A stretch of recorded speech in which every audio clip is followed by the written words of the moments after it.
Et le muséum, effectivement, est très mobilisé par la COP21, à la fois ses équipes de recherche, mais également toutes ses équipes de diffusion, d'animation, de présentation de la science au public.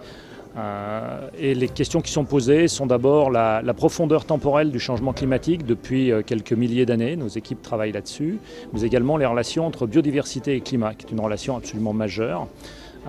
Et ça se fait aussi à travers des relations avec le public, puisque les opérations de sciences participatives jouent ce rôle-là, nous ont permis de voir que quand les ceintures climatiques remontaient de 300 km, les oiseaux ne remontaient que de 100 km par exemple.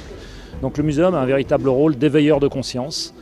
Et ça s'inscrit parfaitement avec l'ouverture du dernier site du muséum qui était encore fermé, qui est le site du Musée de l'Homme au Trocadéro, qui rencontre un très bon accueil du public. Au Musée de l'Homme, nous allons avoir une opération emblématique qui est un colloque qui va être organisé dans les 3 jours qui précèdent la COP, et c'est symbolique aussi, sur la résilience et les risques encourus par les peuples autochtones face au changement climatique, donc pour montrer que ça déborde largement les frontières et qu'il y a des peuples qui sont vraiment mis en danger par le changement climatique.